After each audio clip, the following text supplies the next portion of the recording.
Harka fuunee attam jirtu kun muuziqaa ce'umsaati. Daawwattoota keenya kaleessa na gargaartee jetti.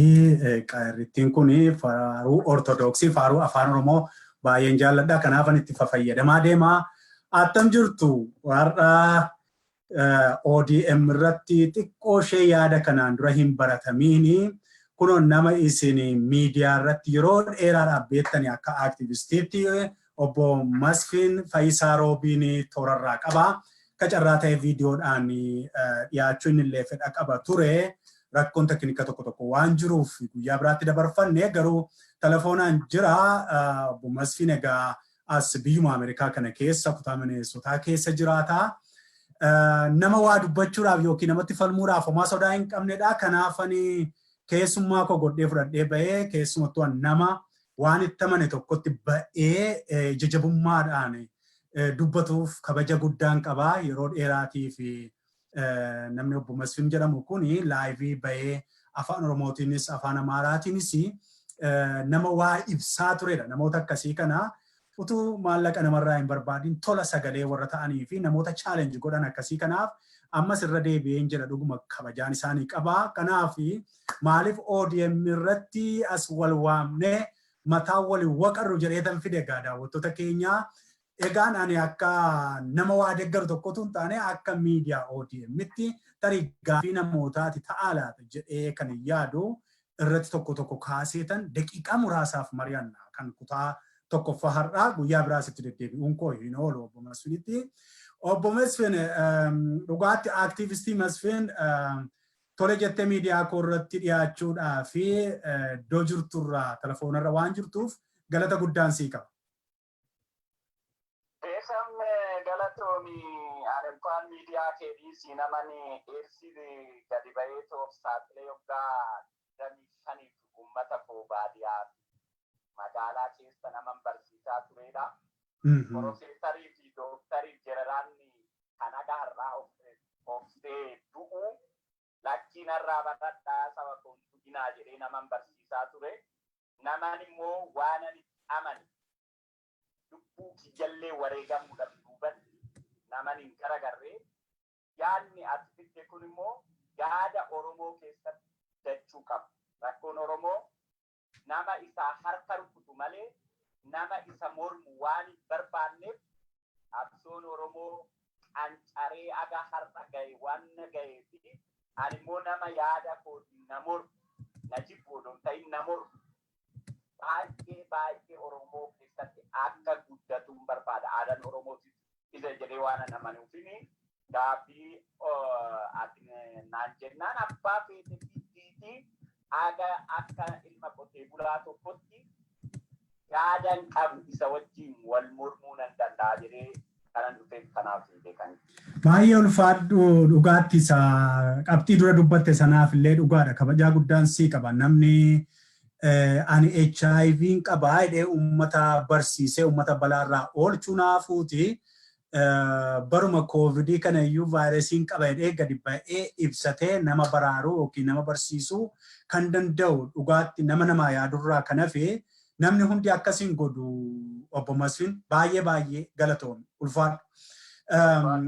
Ajandaan ani har'a si wajjiniin mari'adhu na falmuu dandeessaa, na mormuu dandeessaa garuu ilaalcha ati hordofturraa ka'eetanii waan paartii biltsiginnaa jedhamu nullee tsii kan jettu sana afaan Oromoo keessatti waan tsaasana hin qabnee fi biltsiginnaa jennee booda keessa garuu isaanumtuu fooyyeffatanii paartii badhaadhinaa jedhanii immoo gara afaan Oromootti jijjiirrataniiru gara duraa afaanuma biltsiginnaa paartii jedhuun gadi ba'anii miseensa hataatu hin beeku garuu yaanni kee ibsi kee waan ati miidiyaa irratti dubbattu gara sana waan deeggaruufanii achirraa haa jalqabnu jedheetanii gaaffii koo jalqabaatanii yoo ta'e paartiin biltsiginnaa kun qabsoo bilisummaa Oromootii fi farra moo fala ati yoo xinnoo tarii siyaa galu farra fala yoo jecha kana xinnoo ibsuun barbaachise tarii gufuu ta'e moo milkii yookiin injifannoo sabni Oromoo bilisummaadhaaf jecha gatii gurguddaa kaffale sanatti gufuu ta'e jettamoo daandii jijjiiramaa daandii gara wayiitti ce'anidha ta'e jetta ati obbo Masfin Fayyisaa Roobii? Beekan galatoomii gaafii na gaafatteefi namtichi agabuu jiru midhaan itti filatu kanuma argate nyaata. Tole. Halli Oromoodhaa jiru waan hin jirreefi agni jiru kanumatu falaa kan qabnu kanuma nyaachuu qabna jedhee waan namanuufi yaadni dhaaba san keessaa warroonni individuaalis ta'an gareedhanis ta'an yaadni sammuu isaanii irraa maddu ana waan madaalufini hagabuu buluurraa kanuma alashuunaa wayya jedhee tanan badhaadhina deeggara obboleessa koo ani deeggaraadha malee miseensaa mutu. Tole. Ulfaadhu. Jechuma kee ammaarraa akka waan opshiniin biraan hin jirreettidha kanatti dhiyeessaa jirtu obbo Masfin. Akkamittiinidha hin jiru jetta akkamittiin Oromoon opshinii hin qabu yoo paartiin siyaasaa jaarmiyaan siyaasaa baay'eetu jiru maqaa dha'uu hin dandeenya lakkaa'uu hin dandeenya. Isa biratti immoo qeerroon kumaatama kaleessa kan qabsoo kanatti kufee kumaatamaan miliyeenaan jira. Inni of keessaa hooggansa baafatee qabsoo bilisummaa Oromoo kana abbaa biyyummaa Oromoo kana ofirratti bulchaa ta'uu dinagdee ofirratti abbaa ta'uu kana maaliif hin danda'amu jetta akkamittiin dadhabama obbo Masfin? Beekan goo dorgomuu fi finishingii fixuuni garaagartummaa qaba. Tole. Dhaabbanni Oromoo baay'eetu dorgomu. Umura qabdu kan jedhamutu laalla. Tole. Odoo jiraate maaliif abbaan irreessaa mo'atu? Maaliif falli biraan nuti? Maaliif baruma baraan boonyu? Maaliif baruma baraan komii keenya? Maaliif baruma baraan jeyyee keessaa bahuu dadhabna? Fiiguu fi mo'achuun garaagartummaa qaba. Ilmaan Oromoo baay'eedha. Fiiguudhaaf bareegama dafqa meeqatti gannamne umura irratti garuu gamnatu irraa fudhate. Kanaaf gamna irraa fudhatee madaaliyaa kaawwate kuni sabuma kiyya keessaa waan bahe sossobee dhiibee gara yaadan ani barbaadu sanitti akkanaadhuf waanan barbaadu. Antii goonoon ta'in kanan ani barbaadu yaada mo'atu barbaadu obboleessa. Oromoon dhaaba dhibba qabaachuu qaba. Akkamas qabaachuu danda'a. Kudhanis ta'uu qaba. Hoomoo'atiin dhaabaan qabaa, bosonaan jiraa, qawween dhukaasaa jedhuuni anaa fi boru nyaataarraa galii bulii nama naan jedhu jedhee kan fudhadhaa beekan kun. Tole. Amma kanatti jette keessaa inni hooggansarra jiru kuni saba koorra keessaa kan bahedha kan jettu tokko kaasteetta. Fakkeenyaaf yoo fudhannee ilaalle namuma har'aa paartii bildiginnaa kana dursu yookiin immoo ideoloojii sana isatu fide jedhamee yeroo baay'ee waan dammarii jedhamu kanas hin dhageenya. Saba tokko keessatti dhalachuunii fi waan sabni sun barbaadu fiduun garaagara hin ta'u waan Oromoon waggaa 150 ol itti qabsaa'e yoo dhugaadha ati wallaaltu waan kumaatama namoota kumaatama itti wareegneefoo maaliif akka ta'e yoo hin beektaa namni kun immoo namni ati har'a jijjiirama fide jettu kun immoo namootuma warra biyya ajjeesaa biyya saamaa turan keessatti nama guddate dhawooti. Ajjeechaa darban hamma ammaatti immoo dhumaatii barattootaa keenyaa har'a ta'aa jiru kanallee dabalatee dhiibbaawwan adda addaa saba Oromoo irra jiru kana dabalatee wanti ta'aa jiru kunoo hin beektaa akkamittiin dhugaatti kun ilma gudeeda Oromoo keessaa bahee Oromoodhaaf furmaata kennudha jetteeti deeggarta obbo Masfin. Kana kan boru dhufurraa isa fi qabu. Tole. warri har'a mootummaa hoogganaa jiru kana Tole. qabsoo Oromoo jaarraa dheeraadhaaf wareegama kennamee Oromoon meeqatti dhume sagalee fi warra nu ceesisaa isin nu masiidha jedheetoo miila dhungatu tarra gaddeebi'ee morma. Maaliif mormaa jedhee san gaafata. Tole. Inni kan barbaade Tole. qabsoon Oromoo galma akka odoo ga'u hin ta'ini aangoon argadha jedhee. Ani kanan gaafadhu warra har'aa aangoorra taa'ee Oromoo ajjeesaa Oromoodhaaf gaabii deebisuu didee jedhu odoo hin ta'ini warra qabsoo Oromoo fashaleessee harka rukunnaanis gammadee kaayyoo ilmaan Oromoo itti du'an odoo galmaatoo kan qulxii harkaan hin ta'etin mirqaanee gadi taa'ee barcaa irratti hiriiren morma malee warra har'a aangoorra jiru kanatu gadii qabaa jedhee isaan hin tuman. Maaliif warri qabsoo qabsaa'ee fiigee dorgome akkatti finishingiitti itti tumbe. Gamni finishingirraa fudhatee ta'u meedaaliyaa kaawwateera. Har'a irraa baafatu jedhudha. Carraan qabu.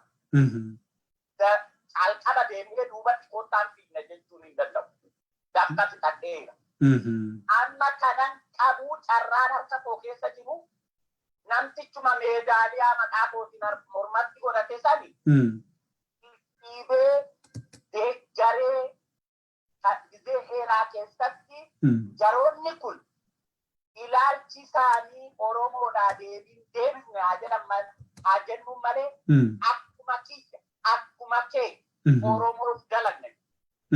Warri har'a Oromoodhaa deebine nuun jedhanii nuun morman kunis mirga obii hin qabnu deebii nuun deebisan jenne. Akka nuun deebisne kan beeynu daqiiqaa muraasa keessatti kalee diina keenya warra jedhanii goota keenya jedhanii mirqaananii ilillee badhaasanii naqalaa hafanii fi akka taabotaa kan sagadaafii turan isaa. Kanaaf itti gaafatama kan qabu warra qabsoo Oromoo fashaleef kan akka Jawaar gaafadhu malee anaa miti kan gaafachuu qabu. Warra fuudhee galma abbaa gadaa Minilikitti galchee harka rukutee fi galma Minilikitti wal hammatee wal simatee wal dhungate warra yaadammoo amantamu warra gamnummaadhaan isaan mo'atame kabajuu dhiisee kanan warra mo'atamee kufee aangoo dhabee ani qabsaa'ee hin muudamne warra jedhu jala deemuu hin danda'u dhiifama beekan qabu. Kanaafan ilaalcha kanaafan itteen agabuu buluurraa kanuma alashuuni anaaf alaa jedhee kana wayii badhaadhina deeggara. Tole baay'ee galatoomi.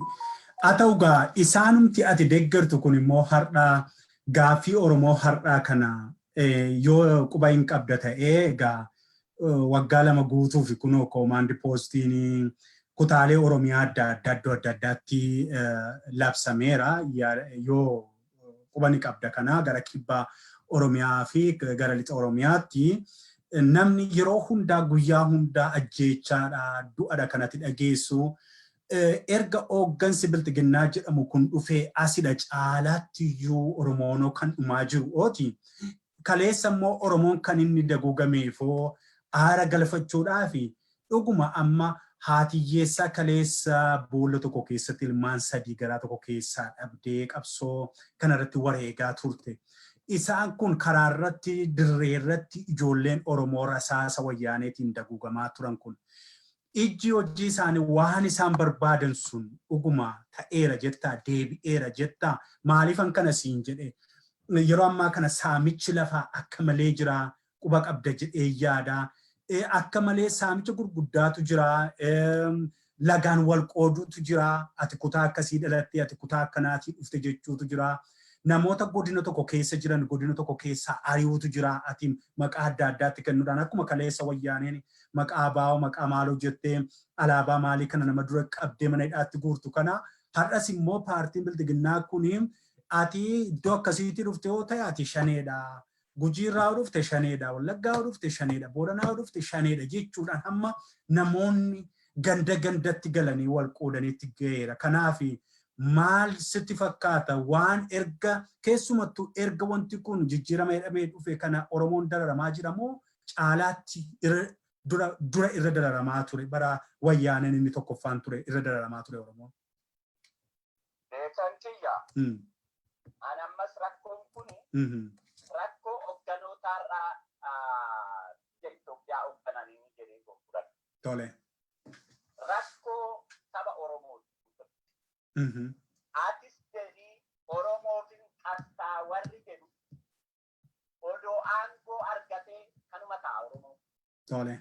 Jijjiirame biraan qaba. Oromoon humna cimaa kan walitti qabu Oromoo irratti malee diina biraa irratti qabatu. Tole. Maaliif irraa ajjeesinti baay'atee kan jettuu fi Oromoo waliin abbooma. Maaliif? Waliin kabaju. Wal jalan deemu. Gandummaa fi amantiidhaan kan qooddame dhaaba OPDO keessattu gaafa nani OPDO keessa waraana keessattu. Tole. Ani Minisootatti arge gaafa Minisootaa dhufu ilmaan Arsii, ilmaan Harar, ilmaan Wallaggaa, Kiristaana, Musliima kan jedhu dhibee daaspooraan Oromoo keessatti biqilchee guddisetu badhaadhina keessa gale amma. Tole. Kafaaflee bitaa poolisii kana immoo warra muuxannoo Mallas Zeenaawii irraa fudhatetu dhaaba mormitoota Oromoo keessatti guddate. Eenyu isaan Mallas Zeenaawii sana jalatti kan guddate eenyu obbo Masfiin? Eenyutu? Tole. Gaafa Jawaar simatan. Gaafa Juunagdiisaa Iddoo simatan. Tole. Oromoon aga har'a jirru kanaa boru wal nyaannaa jedhee waggaa jaha dura dubbateedha. Tole. Bitamtuu, ergamtuu, naqanyaa, ilma qeesii, ilma daftaraan argisaa turan. Tole. Natti qorru, natti Oromummaa kiyyaani abbaan barbaade Adaamaa dhaqee seenaa Masfin Fayyisaa Roobii hojjete. Daaspooraa odoo bariin daasporaan biyya alaa jiru hojjete yoo jira kan Oromoodhaan affannifamu. Dooktarri ta'e, Profeesarri ta'e, qabsaan ta'e waan badiinarra gahe narraa baradhaa jedhee ilmaan Oromoo albaatii fixee haadha Oromoo awwaalee, intala Oromoo awwaalee, abbaa Oromoo awwaalee deeggaree jira akka nama Oromoo tokkooti. Kana ragaadhaan qaba, kana uummanni Oromoo biyya keessa jirudha beeka. Tole. Har'a garuu gandaan qoodamuun OPDO kan badhaadhina har'a guddate kana keessatti kan galeetoo itti kun biqilee qabsoo Oromoo biyya alaa baqata keessatti kan argan obboleessa kun. Kanatti gaafatamuu kan danda'u Jawaar, Juunagdiisaa Iddoo, Abaa'oo Shanii, Abaa'oo Lama, Abaa'oo Ce'aa, Abaa'oo Gamaa warra jedhee wal moggaasee danda'an wal jala hiriiraa turetu Oromooti. Tole. Kanatti gaafatamuus, itti yakkamuus, itti mormamuus kan qabu har'as kan argaa jirru kamaal galchuu ilmaan siikoo mandootirraa hooriin hin ta'in Oromoo ta'uu hin danda'u jedhe. Yoom jedhe? Miidiyaa irratti bahee. Tole. Federaalizimiin gandarraa ka'aa jedhe. Erga atis mataa keetis qabsoofte anis mataa kootiin qabsaa. Yaadni beekan anaaf ta'a jedhee si amanuu didde. Ati immoo yaadni masfinnaa ta'a jettee na amanuu didde. Gandatti gallee aangoo mataa keenyatti wal ijaaru ta'e. Har'a kaase keessaa waan akka bittaa fudhate. Yaada inni kaase keessaa. Ani ta'uun meeseejii fi ergaatiin turu. Sirna gadaatitti bulla jettu Oromoon aadaan isaa akka banneef qabsoofna jettu. Isin Oromoo kabajtu oomtu mataa baatu. Erga ani dhalattee taasisanii qabsoo Oromootirratti hoogganaa taatanii turtanii. Oomti seetu taatanii gammadummaa dabarsitanii jechaan gaafa Tole. Ni takka kaasan garuu isaan dubbii dhugaa tokko. Gufuun Oromoodha jedhan.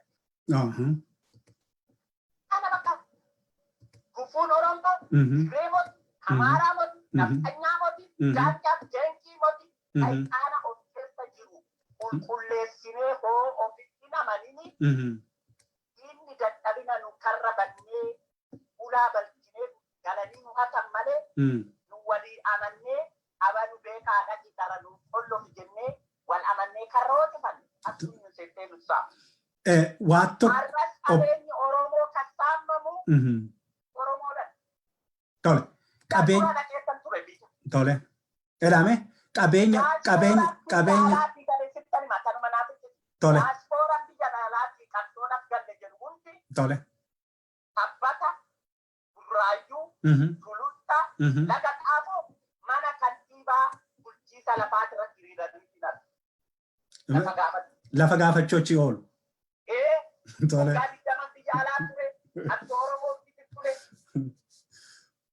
Nafxanyaan fudhataa lafa nuu kennaa jiru. Nafxanyaan waan saanu dubbisaamnaa warra jedhu malee akka Oromootti fi wareegamnee jirraa galataa Waaqayyoo jedhanii absoo isaanii galateeffatanii absoo hafe fuufoodoo ta'ini agana turree jirraa biyya alaa lafa arganne lafa nuu kennaa jedhee warra galee qabsaa'ee maasaa qama hundaa jiru. Ani sin deggara gama sanarratti dhugaa sin deggara warra diaasporaa keessaa galee hiriira galee waggaa akkasiin qabsaa'e lafa naa kennee lafa baasaa lafa kaakayyuusaa gaafatu nama qabsoorra ture tun taane nama siriirumayyuu sammuun garboome ta'uu si agarsiisa kun. Biyya abbaa isaa irratti sila abbaa ta'eetu ofii isaatii irratti ijaarrata irratti wal hora malee akkuma atuu jettee nama finishingii irratti fixuu dadhabuudhaan kan ka'e kan biraatti kenne gadi deebi'ee kadhachuunsaa anillee siin gargaareen nama taajjabuudha waan dhimma kana. Jecha kee silaarraa obbo Masfin waa tokkoon duuba na deebiste waa'ee federaalizimii jetteen waan yaadachiiste waa'ee obbo Jeneraal Kamaal Galchuu tuqxeetii akka isaanii gandarraa ka'aa jedhan sana achirratti xinnoo shemmiis waan goote natti fakkaata. Federaalizimiin namni naannoo isaa bulchachuurraa jalqaba kan jedhu suni akka dhuunfaa kootti anaan baay'ee dabanatti hin fakkaatu. Inni jechuu kan inni barbaades miira isaa xinnoo akka nu hubadhetti akkatti hubatte ani beeku akkatti hubadhen sitti hima. Ani immoo isanni federaalizimii ganda jedhe sana ani immoo tuncarraa argadhee federaalizimiin maatii keessaa jalqabuu qabaa jedhee nama falmuudha. Kana jechuun garuu biyya diiguu jechuu tun taane namnuu ganda abbaa isaatti qe'ee abbaa isaa irratti ofii isaatiin nama of keessaa baafateen buluu qaba. Namni xalaa toora lamaanii namni hin beekne namatti ergee nama ajjeesisuu hin qabu. Naannoo ofiitti wal kabajuu qaba, of kabachiisuu qaba Oromoon kan jedhu waan dubbate natti fakkaata. Jeneraal Kamaal Galchuu akka kootti an nama isa jaju tun taane jecha isaa sana haqa isaa sana akka sanatti waan naagaleef irra darbuu hin danda'u waan dhugaa akkasii tokko. Kanaaf sun jallina natti fakkaata ammoo akkuma kanatti waa'ee qeesaa namni gatee waa'ee maatii isaa gatee immiyyee Itoophiyaa kan jedhuma sana maqaa dhaatee dhaqee sirnuma waggaa 150 wayii ture sana keessaa Oromoon galee haa jiraatu jettee nama deeggartuudhaati obbo Masfin Fayisaa. Beekamtiyyaa sirni waggaa 150 gootuu jettee dhufuu hin danda'u. Sokkeeretta. Galchummaanis bu'aan buusu. Tole. Sechi Kamaal Galchuu artiin namni ta'e Wallagga dhaqeen bulchuu hoo jennu. Tuulamni dhaqee Booranan bulchuu hoo jennu. Booranni dhufee Finfinneen bulchuu hoo jenne. Haa ba'u kaa tuulamna hedduu kan jiru Oromoon Finfinnee keessatti wal areeru kun hunduu biiroo isaa Wallaggaatti haa galfatu. Biiroo isaa dhaqee Arsiitti haa galfatu. Biiroo isaa Booranatti haa galfatu. Biiroo isaa Hararitti haa galfatu. Akkasatti hin fakkaatu. Akkasatti hin fakkaatu. Sirna gadaa keessatti namnu naannaa isaatti ijaa caasaa qaba. Tole. Sirna gadaa odoo ta'in siyaasaa bulchaa jira. Tole. Kamaal Galchuu hoo Arsiirraa Arsii malee Wallagga dhaqeetoo hin hogganne ta'e Oromoon tokko ta'uu hin danda'u.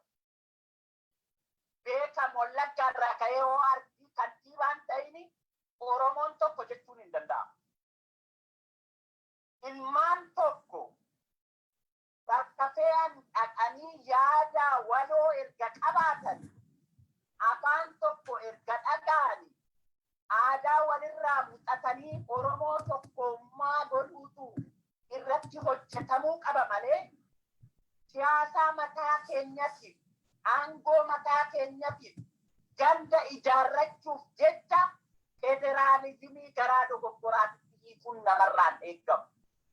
Oromoon Harar Wallagga dhaqee bulchuu qabu Oromoodha. Oromoon Booranaa Tuulama dhufee bulchuu qabu Oromoodha. Oromoon Wallaggaa Arsii dhaqee bulchuu qaba Oromoodha. Afaan Oromoo beeku. Qaaman isa fakkaata.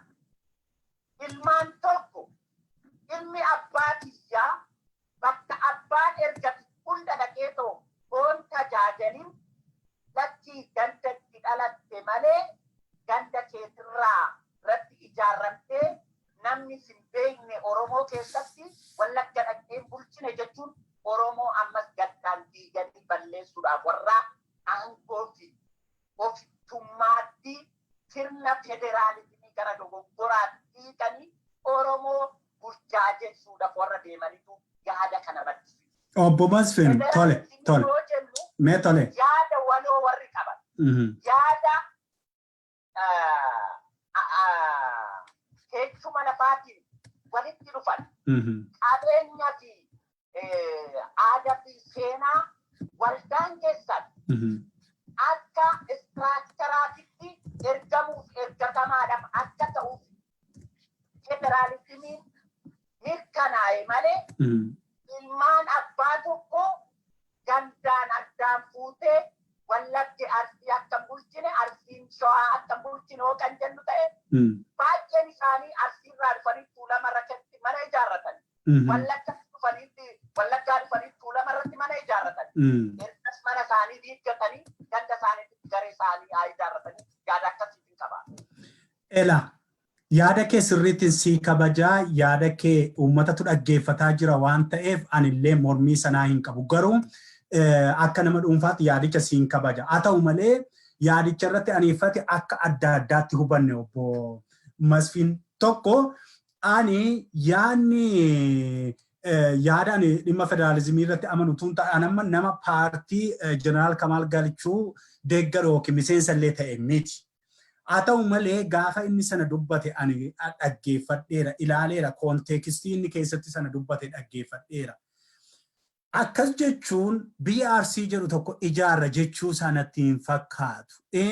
Yookiin immoo Arsii Oromiyaarraa adda kuna jechuu sanatti hin fakkaatu. Kan inni jechuu barbaade namni amma gaafa federaalizimii jechuun ofiin of bulchuu jechuudhaaf naman. Kanaaf namni ofiisaa of bulchuu namni namarratti hin fe'amiini. Sabni biraan qaamni biraan dhufee riisoorsii naannoo jiru irratti bitee ajjeesee ummaticha cafallaqee dha'ee daguugee itti abbaa hin ta'iinidha. Kun immoo anaan akka kootti Itoophiyaa diigna jechuun natti hin fakkaatu. Namni naannoo isaa wal ijaaree ka'eetu dhufee giddu galeessatti immoo caffeetu jira biyyatu jira. Federaalizimii jechuun baree biyya diiguu jechuu miti. Namni hunduu bakka bu'oota isaa naannoorraa ol ergee iddoo ati jirtu wiirtuu magaalaa guddoo Oromiyaa keessatti Finfinnee keessatti immoo qaama isa bulchu walitti dhufee kan isa bulchu immoo ijaarrata jechuudha. Kun immoo dimookiraasii ammayyaa jechuudha bari waan nagaati. Waan gabbinaa waan dagaagaati. Kanaaf biyyi jira federaalizimiin jira isteetiin jira maal amma biyyaati jirtu kan akkaataa isaanitti bulchan ilaali. Naannoo Minnesotaa achuma meerii naannoo sanaatu sin bulchaa jira. Asi Massachusetts namuma asii bulchaa jira. Riisoorsii asii bulchaa jira. Biyyi Ameerikaa jedhamtu tokko immoo jirti.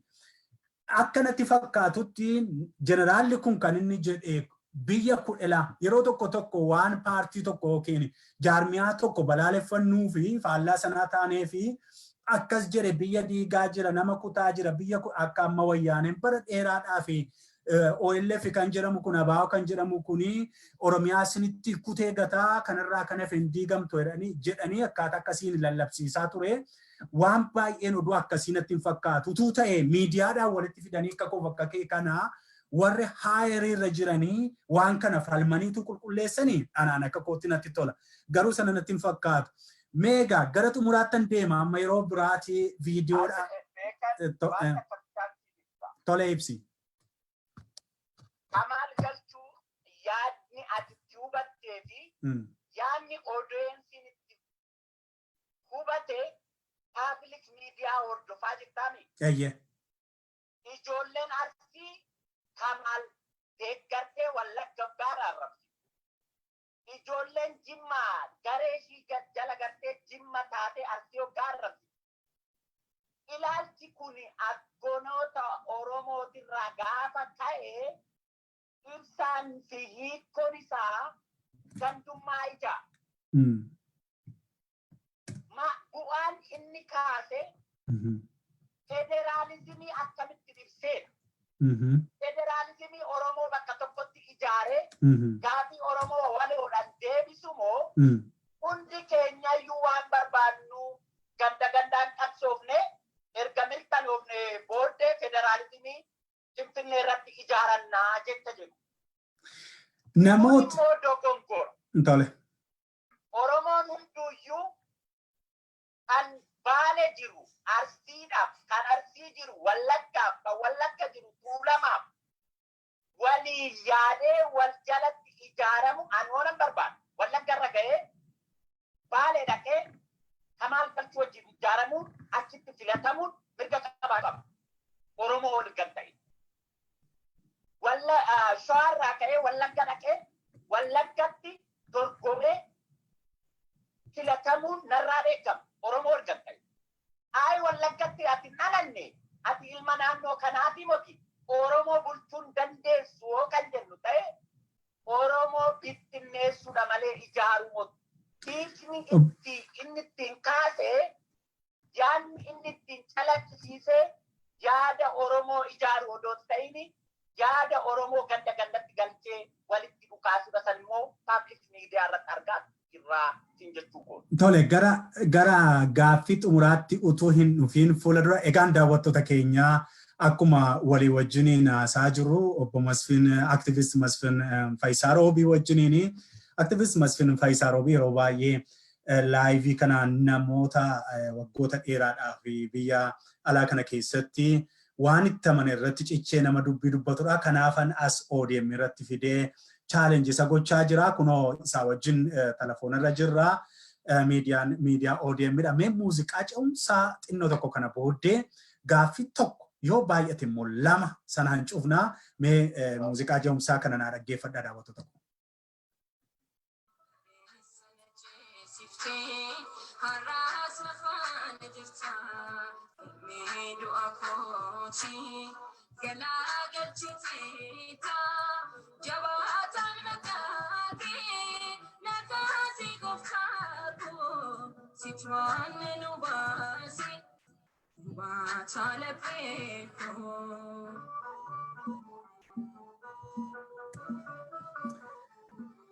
Egaan faarfattuu kanatti guddaa hin gammannaa keessumattuu mana amantaa Ortodoksii keessatti faaruuwwan afaan Oromootiin akka kana yeroo isaan baan baay'ee namatti tolu.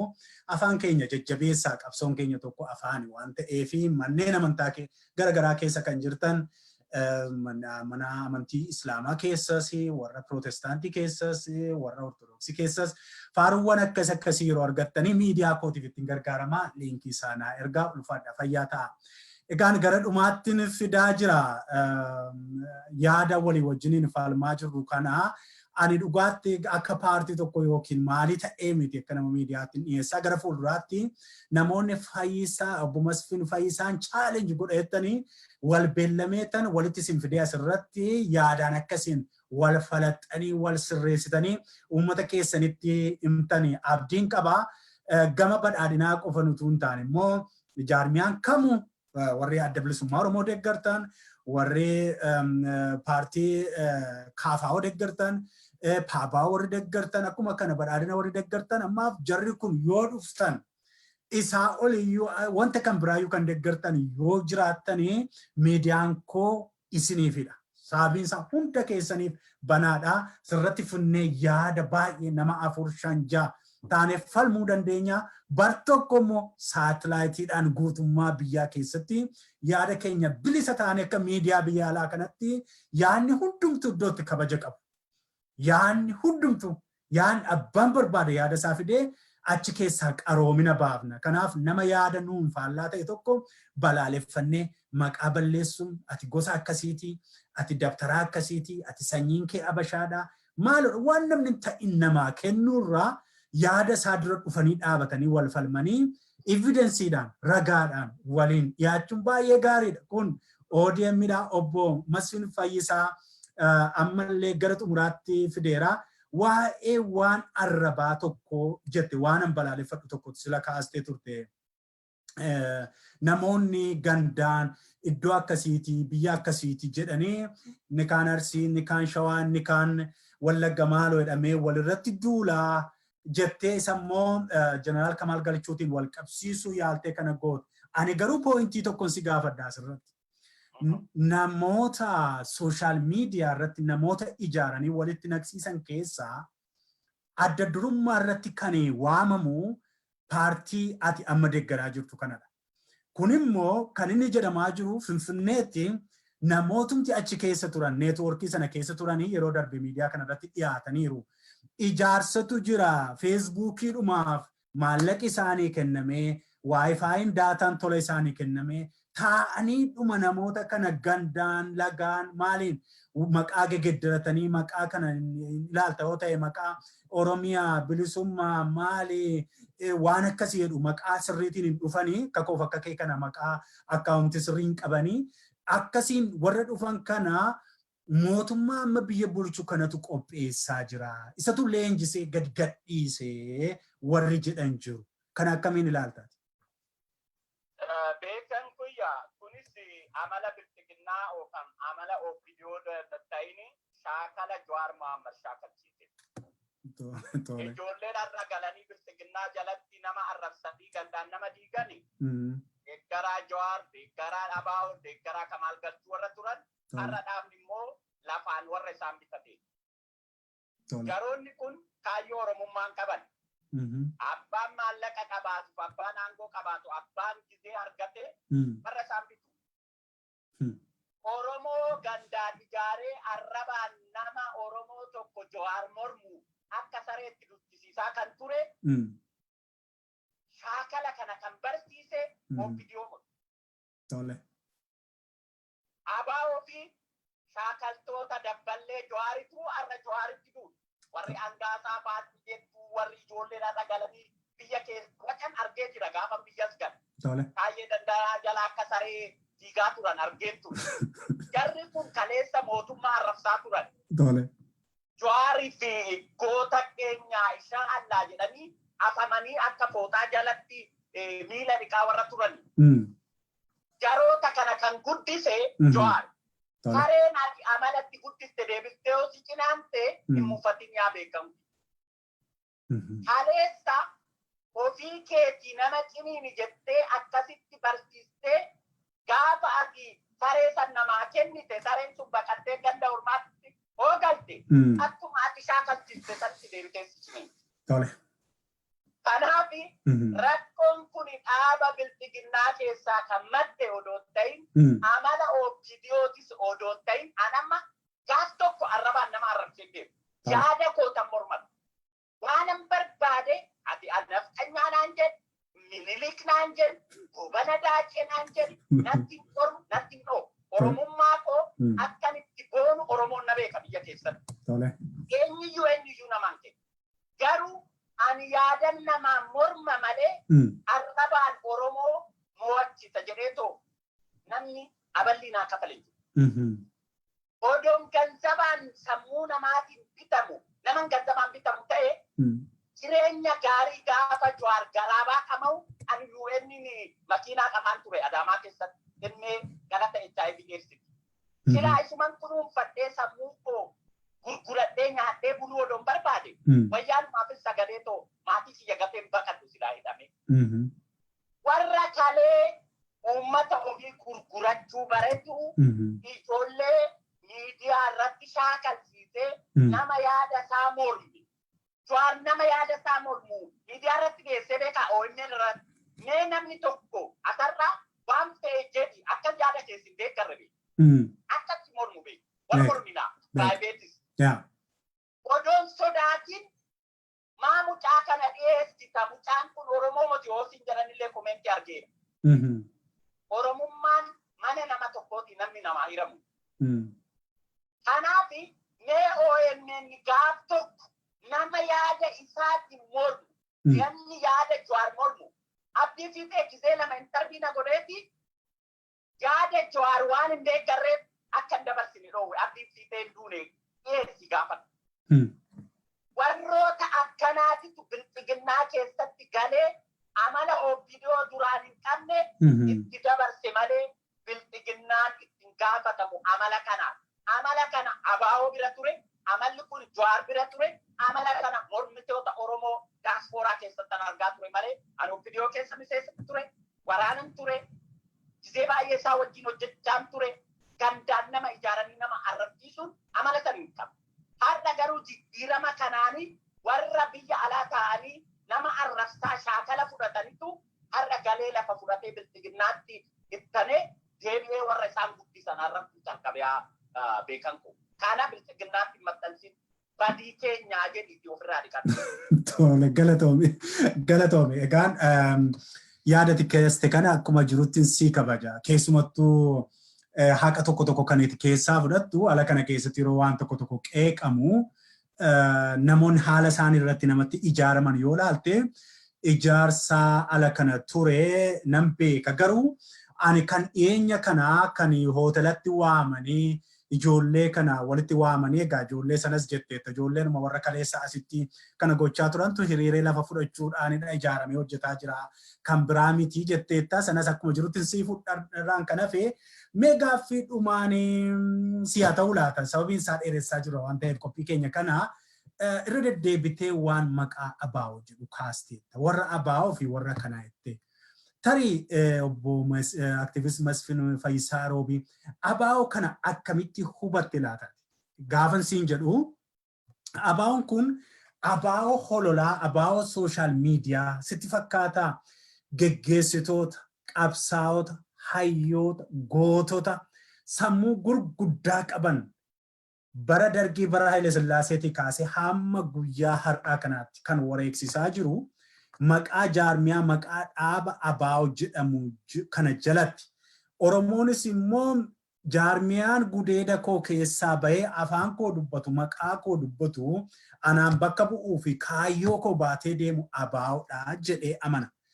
ABO lammaffaa kan sooshaal miidiyaa irratti nama abaaru kan biraatu jira moo ABO'dhuma isa har'a karaa nagaatiin qabsaa jedhee magaalaa Finfinnee keessa jiruu fi paartiin badhaadhinaa kun waajjira irratti cuccufsiisee hooggantoota isaa mana hidhaatti guuree qeerroowwan qara kaleessa rasaasarraa hafte mana hidhaatti guuree isa kana jettamoo isa kamii sanumaanaa cufnu.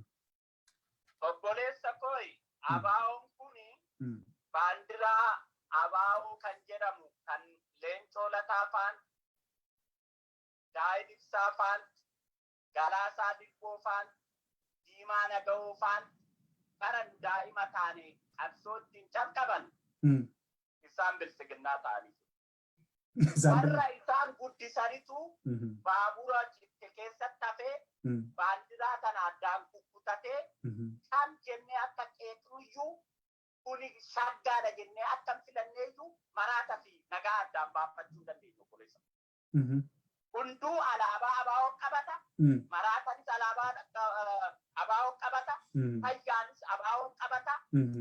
Jaarraa ABO'ummaa Oromoo keessatti warri guddise. Har'a galee xurataa bilchiginnaatti makamee alhamdulillah jedhee. ABO'n ati naan jettu ani naan galle. Yaada isaatis hin beeku. Arrabaatii nama mormuu malee. Kaayyoo isaatis namni natti dhiyaatee. Kanaaf qabsoofna namni naan jedhe jiru. Dirqama siin jechuu hin qabu obbo Masfin Fayyisaa Roobii inni waan jedhu gara nama dhuunfaatti deebi'ee hin jedhu dhaabni jaarmiyaan nama dhaabni sun aga na barsiisutti dhaaba Oromoodhaa ta'uu mootii jedhe tan isa mormaa.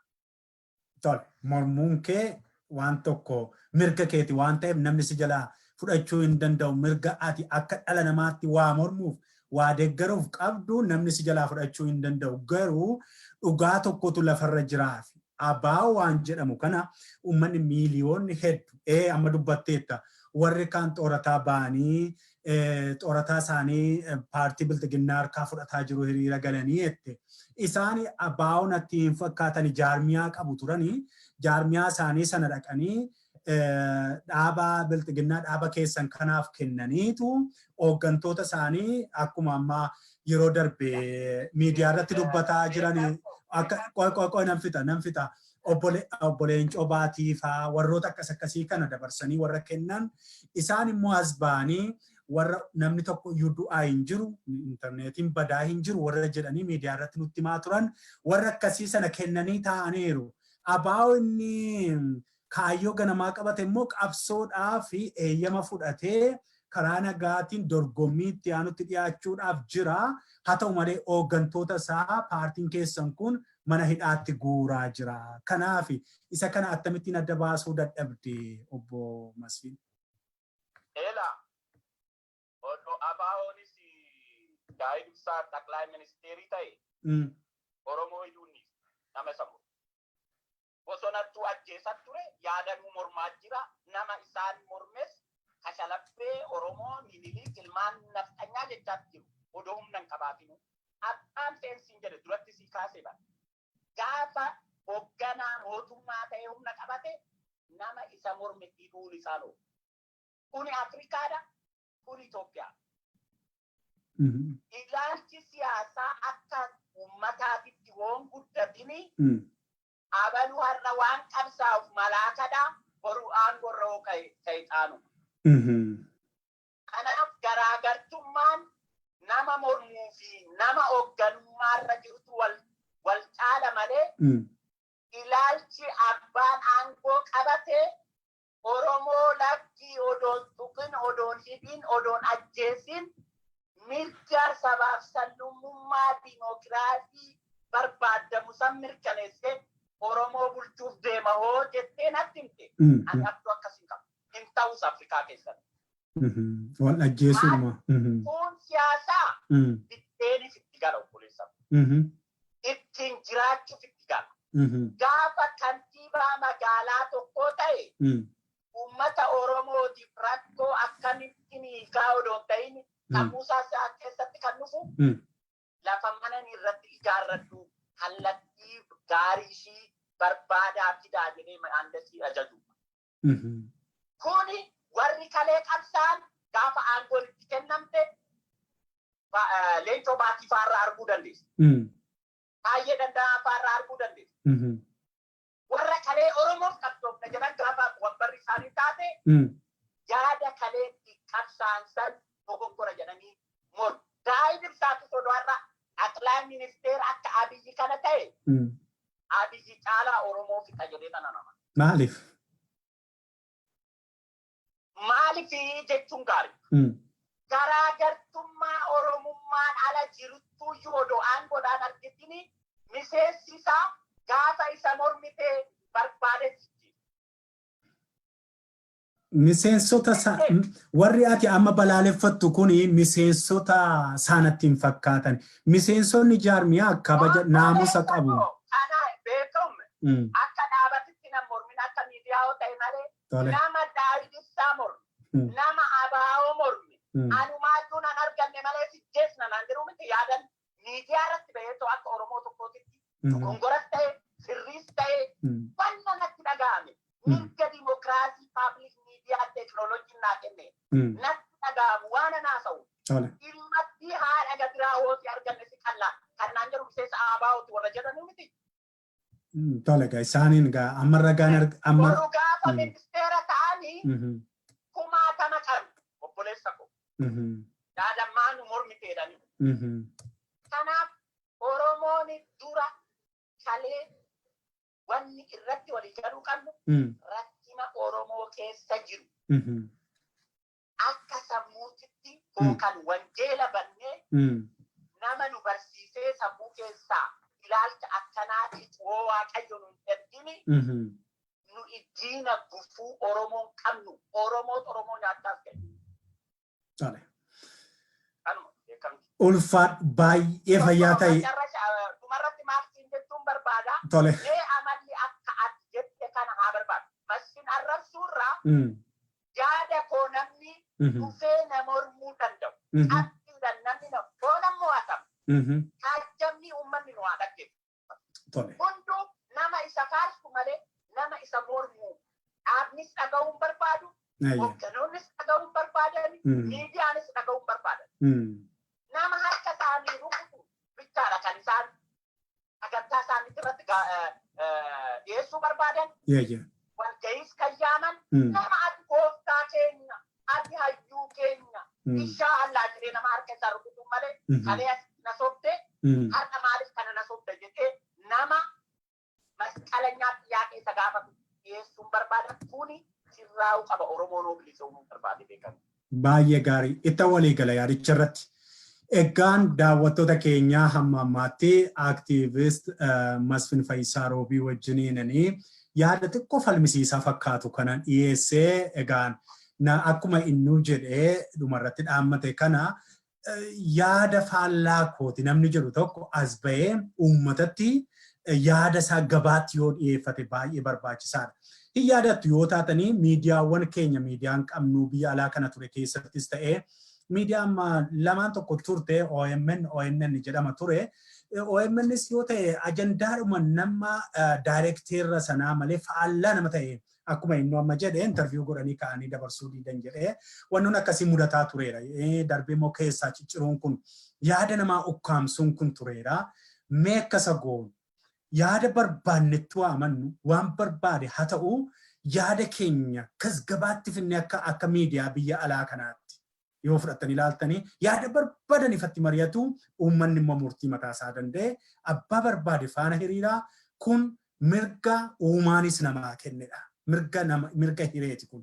Kanaaf obbo Masfin Fayyisaa Roobii ani sanyii akkasiiti wanta jedhu isaaniin qabu garuu miidiyaa korratti dhiyaatee dhufuu isaatiif dhugaatti irra deddeebi'een galata guddaa isaa qaba. Utuu waa tokko sodaatiin dhufee gaaffii isa gaafadhu hunda dura dhaabachuu isaatiif galatan isaa qaba itti haa baru guyyaa biraa immoo namoota biraan isaan yaada faallaa ta'an walitti fideen isa falmisiisuu yaalaa har'aa fi aktiivist Masfin Fayyisaa Roobii fayyaanaa ta'e ulfaadhu nagaa ta'e.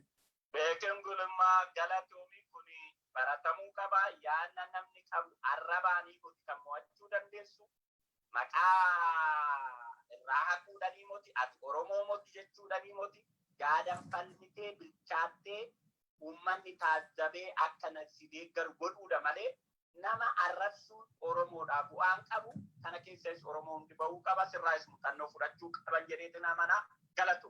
Ulfaadhu baay'ee fayyaa ta'e.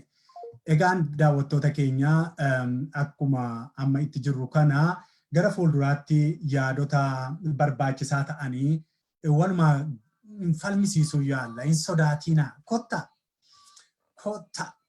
kottaati waan barbaadan miidiyaan kun keessanidha.